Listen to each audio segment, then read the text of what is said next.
Now then, and welcome back to another episode of Forever Stranded, Stranded with Nemsun. How are you today? Look at me, I'm all still set up in my adventuring gear from last episode, where we went to fetch this awesome inscriber press. Only one of three though, I only managed to get one of three, which is a bit of a pain. I did hear that there are other locations to go out. We only really went, we've only really been, should I say, we've only really been that way and that way. We've not been off into the side parts of the compass. What is that, north and south? We haven't been north and south. So I'm expecting the other things to be north and south, kind of. Oh, cat spitting out bits. Cat spitting out bits. They must be not processing fast enough. I had this area chunk loaded while I was gone. And so things have been progressing nicely while I've been gone. Is this full? It's not full. It's just spitting out fur balls.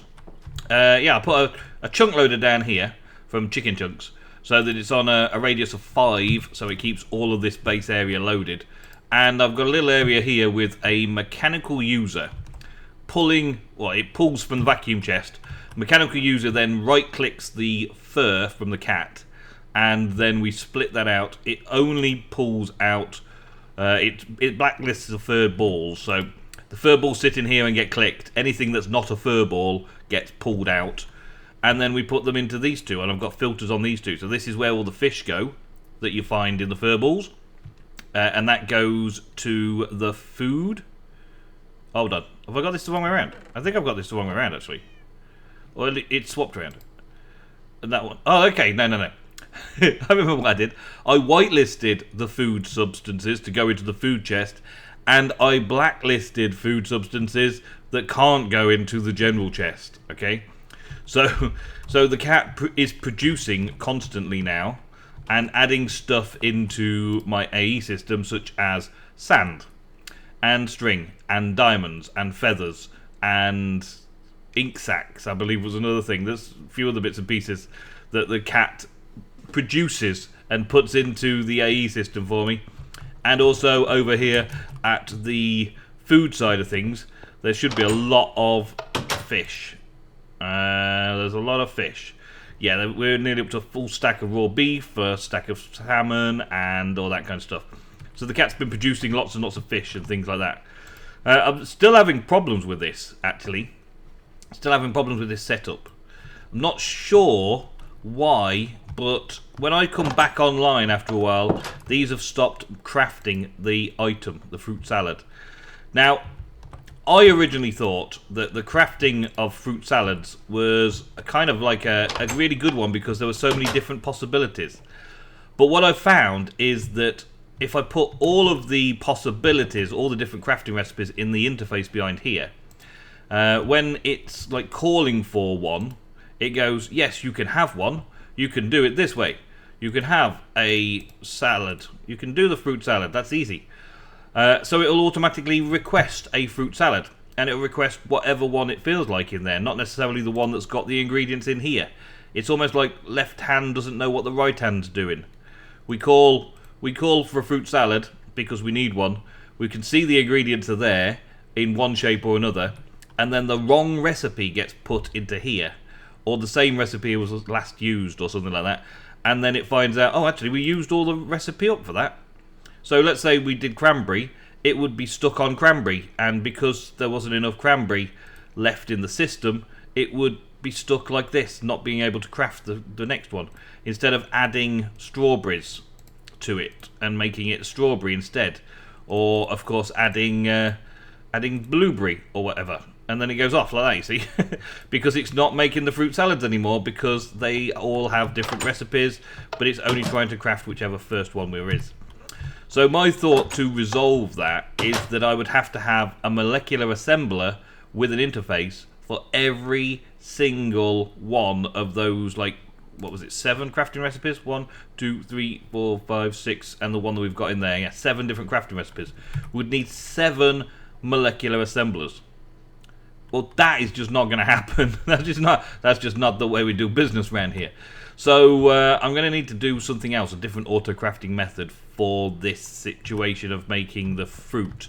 And then use auto-crafting for other cool things. Because AE2 despite that one little downside, that one little disagreement I'm having with it, is still my favourite mod in all the world ever. In all the mod packs I've ever played, AE2 has always been my favourite. But anyway, let's see what else we've got to do today. The villagers have now stopped breeding. The produce in their farms has just gone bad as well. That's due to the seasons changing, but they've already produced as many villagers as they're going to. And there's quite a few of these, well, there's 2 trackmen. There's a few others like, I think the jam guy and the shepherd are all kind of farmer-like, so they were able to carry on breeding and doing all that. But now we've reached the limit of our doors, so the village is now as big as it's going to get. This is the village. The iron golems have even started being producing because there is a big enough village here. I will do something with villagers a bit later on, but I don't really need to do that today. There is another potential thing that we've got to do over here. Now, recently it was showed that this only works when it's got a hoe in it. And and sometimes you get the winter spoiling your crops. So I added one of these in, cooling, it says cooling coil there, tough as nails, but it's actually a heating coil, to keep these growing even in the winter time. Right, that was stage number 1. Thank you for your comments down below, that made a big difference to me. And Duncan Webb, he has given us another idea, and I recently went to watch his video about making something that can go in here that is indestructible. So these would constantly be producing all the time. That would also work with the other thing I've got using a hoe over here, which is the cactus stuff. The cactus stuff requires a big load of hoes, and I've just been doing that in here. But if I had an unbreaking hoe inside there, or an unbreaking mattock, should I say, inside there, then this would pretty much carry on running forever, or until I turned it off, which I would have to find a way to turn things off like that. So yeah, I need to potentially do some of that. I need to sort that out. So I watched his video, and I have linked the video, or at least I intend to link his video description, his channel rather, down in the description of this video below, so that you can see what's going on. But I am going to duplicate what he did in today's episode. So I'm saying right now that I'm copying this from Duncan Webb with his approval. I'm just taking it directly from Duncan Webb, and I'm going to do the same sort of thing. So as you see, first off, we're going to make these reinforced modifiers.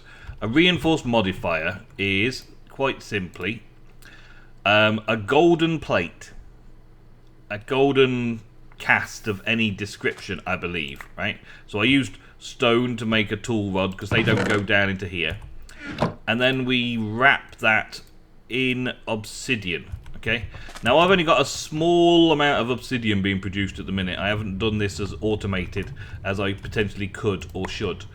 I've got the lava being filled up in here, and I take the obsidian out by simply right-clicking. I can automate this. I know I can, and I should.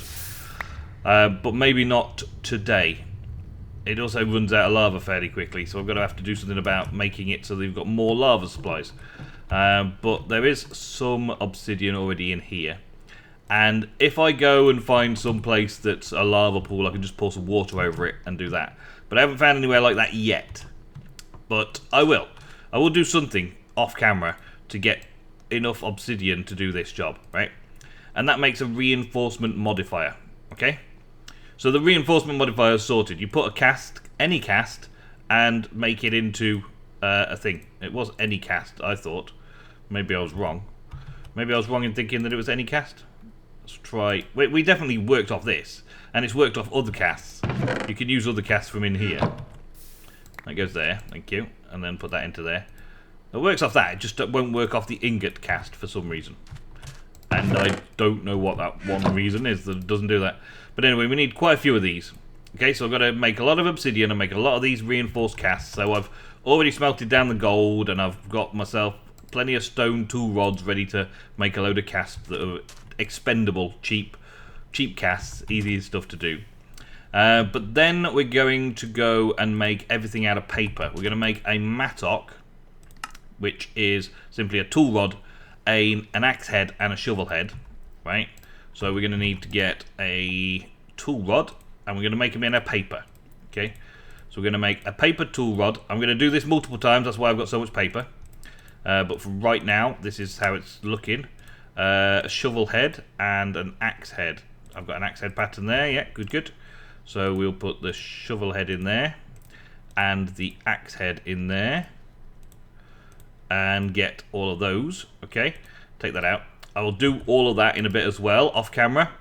And then we make the mattock like this.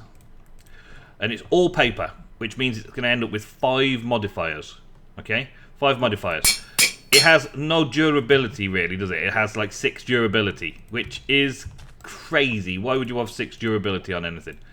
But then you start adding the modifiers, the reinforcement modifiers. This reinforcement modifier, then, does that increase it? No, it just reinforces it, right? Just reinforces it. So it doesn't increase the durability or anything. It doesn't increase the mining level. It just reinforces it. And then we do it again, and it becomes reinforced 2. And then we do it again, and it becomes reinforced 3.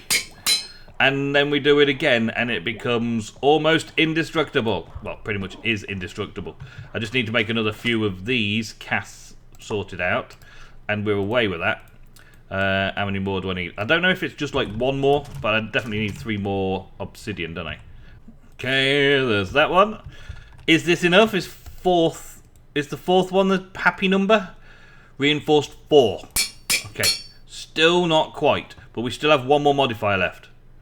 So we've still got 1 more modifier. I just need to make 1 more of those, which is 8 more bits of obsidian. I do actually I can do this way around. Let's bring it on. Bring it on. The challenge accepted. I will do this obsidian as fast as I can. I just want to show you the first one, and then I can get on with making them all myself, and point you in the direction of Duncan's video. Okay, so that's kind of pulling from the top there. Yeah, pull from there and push into there. Okay, so we've got our infinite lava source now pulling down to there. We've got these 2 doing the things that they do over here. So I can just stand here and just receive obsidian. Receive obsidian until I've done 8 more. And then we can make another one of those casts and make another one of those modifiers and make the very first unbreaking hoe. It doesn't matter about its durability because it doesn't use durability if it's unbreaking. And we don't need to worry about its speed because you don't need to use speed in those automated processes, do you? You don't physically use speed in those automated processes in the farming station. So we should be able to make it infinitely better than having to replace them over and over again. Right, let's see, is that the last one? And it becomes unbreakable. Yes, there we go, look. Awesome. So we've still got the same durability and speed and all that kind of stuff, but now it's unbreakable. That was 5 upgrades, wasn't it? 5 upgrades. That's a fair bit, 5 upgrades. But it's worth it, I think, in the long term. It's worth it. Let's make sure we get the fruit salady bit first, shall we? Output full. What's up with it? It's got nowhere to go anymore. Okay. Well, if we take that out, that should go in there, and that should work. I was hoping to be able to show you that straight away, but no. I've instead got to go back over into here and do some. Oh, we've got no place to put it because it's again ran out. Let's have a seed soup. Let's go and just start the power running off, and I'll make a load more of these. This is becoming an awkward thing. This will be the next thing that we need to sort out. I can sort this out while I'm making some kind of automated obsidian production. So I'm just going to go and do this. Or actually, I could do craftable and do craft 10 next. See, it's looking for pineapple because that's the only recipe in there. Let's just do that, right? And stick all of those in there. Now it should, in theory, start looking for those and start taking them out and putting them into the device. Yeah, it is. So that's good. So I can just make a load of them and then stick them into the AE system. That's the other thing, is if I can find an automation process that can just go like constantly making this recipe as soon as it's got stuff in the inventory for it, then we'll be well away, won't we? Yeah, you're gonna have that. Can I have that? Thank you. Put all those in there. So now we're up to what is it? 100 and something. 318 fruit salads. So that should keep it going for a little while. Should keep it going for a little while indeed. That one should be pulling them in now. Okay, maybe not. Let's see. What have I got set up here? Do not use stocked items. Use stocked items or craft items while exporting. That's what it should be doing. So now that'll fill up and those two will keep going until I've sorted out my auto crafting thing. So first up, let's sort out a very simple way of just constantly creating obsidian. Thermal expansion has been a constant source of beautiful, simplistic machines that do the things you want them to do. An igneous extruder has always been the go-to for making cobblestone, stone and obsidian. And all I need to do is make one. And I don't know how I haven't made one already, to be honest. Let's see, forestry gear. Can I make a forestry gear? Do I already have basic gears? No, I don't have basic gears. Dang it. Okay, let's get thermal expansion gear. Basic gear, like that. Let's get a couple. I make these so often that I forget the recipe for it. That's it. The thermal expansion one doesn't require the gear in the middle. I see now. So we get one of those.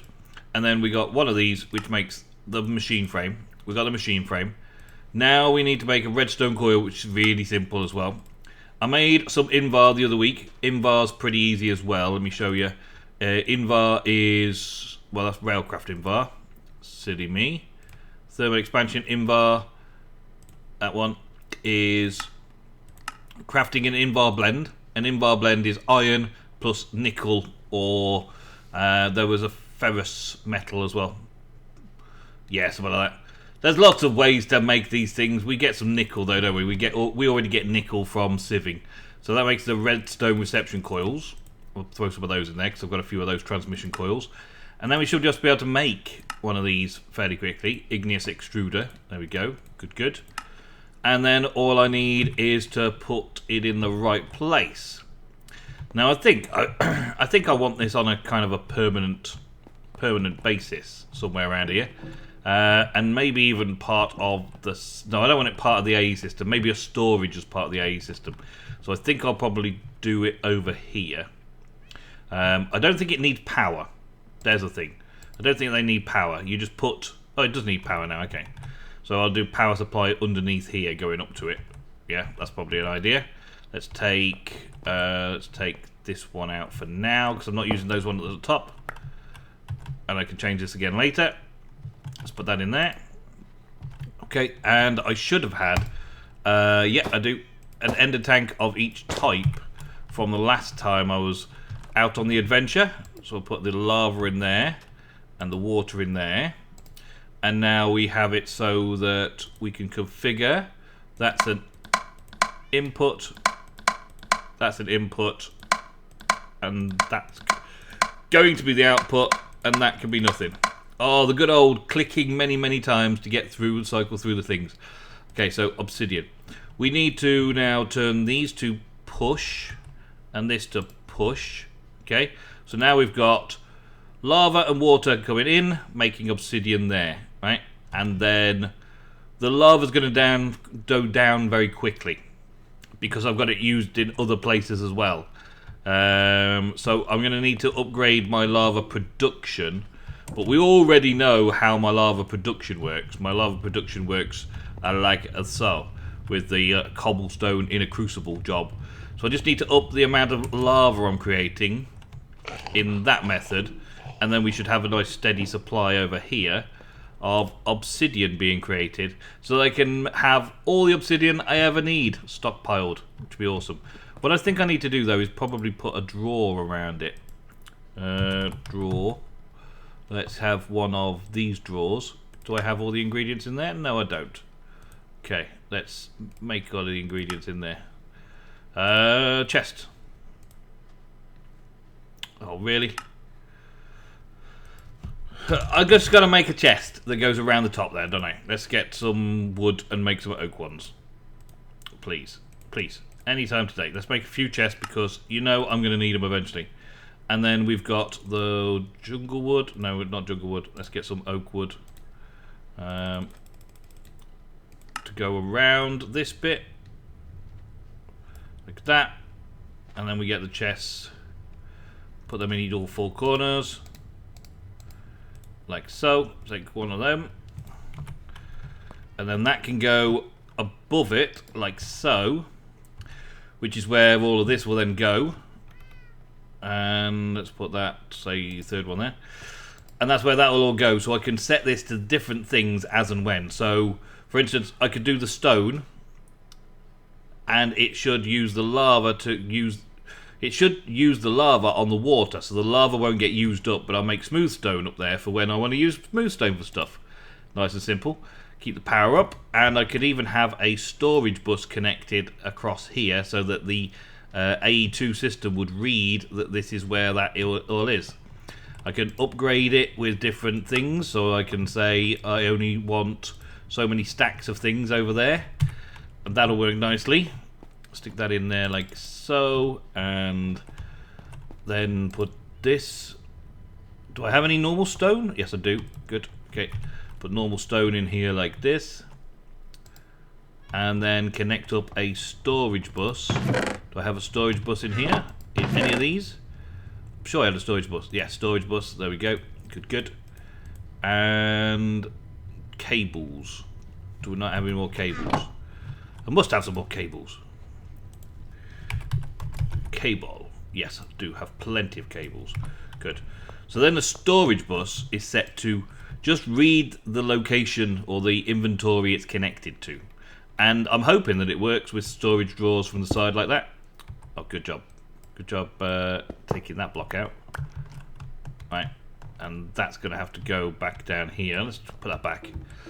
Oh my days, why is that so hard to do? This way around. There you go. And then connect it up here. And that should now be turned on to there, and that should be in there. So I should find that I got 5 obsidian here.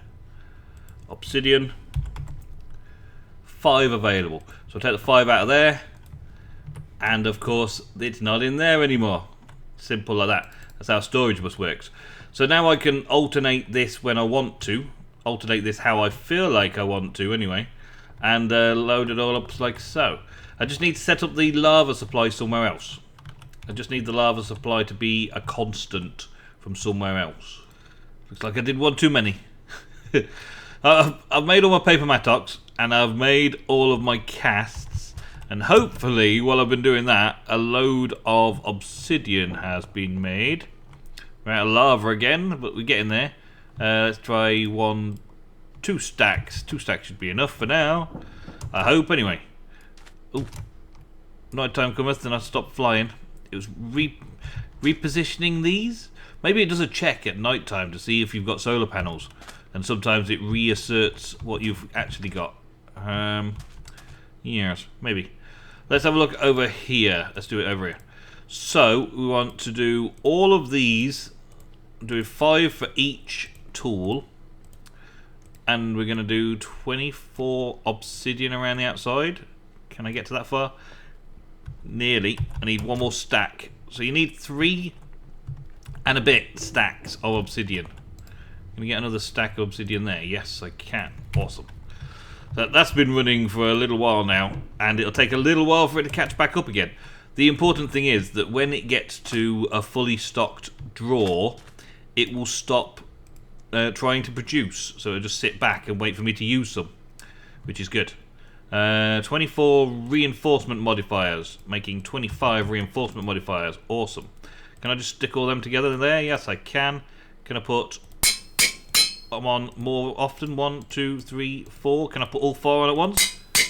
No, I can't. Shame on me for trying. Okay, well, there's another unbreakable one anyway. Okay, and then we can do all 5 in there again. Awesome. So I can now upgrade all of my mattocks to unbreakable and go and set it all up in those farms, so I never need to worry about another another hoe ever again. I never have to consider the hoe ever again. Ever. Oh man, this noise. Being a blacksmith. I'm actually not going to use him on all of my farms over there. I think I'm definitely going to use them on a couple, like the Pam's Harvestcraft stuff. But I'm going to use one in here on my cactus farm as well, because making the water, making the dirt, generally making the water is a big thing, and making the dirt is a big thing. Let's just make sure that we can use them in here. Does look like we can. Oops, just swap that around. I'll go throw those in there out of the way. It seems to be working still. It's still waiting. It's still anticipating. Let's see if we can get this to make an effort. Yes, it does. Awesome. Okay, so the indestructible or unbreakable paper mattock works in the planter just the same as it does in the farming station, which is awesome. Awesome, great, fantastic. So I can do the same over here, and then we're good. And then we'll have a never-ending source of stuff coming in. The next thing I've got to consider is what auto-crafting to use to auto-craft this stuff. Now, there's a few different options. I'm going to have a quick check through to have a look as soon as I've put all these hoes, or these mattocks, into these farms over here. The one I'm not going to use, I don't think I'm going to do these two vanillas, actually. Or maybe that one. I'm going to definitely use the next four over here anyway. They're definitely going to be the ones that we're going to keep running all the time. Hello, make me fly, thank you. Those are definitely going to be the ones of here that are going to keep going all the time. This one's actually ran out of its hoe. Good timing. There you go. Have a fresh one. Have a fresh one. Output full. The AE system's gone down again, has it? There we go. Get that going. And this one's already got one. Yep. So I've still got two left, actually. I thought I'd timed this to perfection, not to have one to each. So we can afford to have them in each one now. That's not. That is going in. That's good. And that one. Why won't it let you take that one out and put that one in with a single click? I don't know. Anyway, that's that done. Okay, we're ready for that. Now to automate the crafting again. Okay, so I'm quickly checking these out before the end of today's episodes. We've got the auto crafter from Progressive Automation. Good old Van Hal, right? You can put these things in here. And I'm guessing that when those materials go in there, they automatically do the stuff. Autocraft. Autocraft. Away! Has it got to have the cutting board in there as well? Got to have the cutting board twice. Okay. So that's not easy. Well, it's easy enough, but it's not that easy. This one, we can put the types in there. It becomes a ghost image. Instead of this one where it becomes a permanent, you've got to leave the item in there. This one becomes a ghost image. You put the ghost image in there and it will craft it. What if you put something that isn't that image? Yeah, you can't put anything that isn't that thing in there. It will not register that it's a crafting recipe available, because you've literally got to set the crafting recipe on this side. And what about this crafter then? Just put that in with whatever goes. No? No? Oh, we got a left click for that one. Okay. And then it automatically uses these up. It's automatically using those the cactus fruits as well. Okay, it's automatically using pineapples and cactus fruits. Okay. This is good. This is very good. Look at this. Extra Utilities Autocrafter is using up all types of fruit that's in there. Let's put some cranberries in there as well. It's using up all of the fruits that arrive in order to make fruit salad. So the Mechanical Crafter from Extra Utilities 2 is seeing the crafting recipes. So I can change my AE2 farming station around just to have this, so that all the fruit gets put into the auto crafter, all the fruit salad gets pulled out. Simples. I like it. But that is all we got time for in today's episode, folks. So let me say a goodbye for today. Thank you very much for watching another episode of Forever Stranded with Nemsun. I will see you very soon for some more. Goodbye.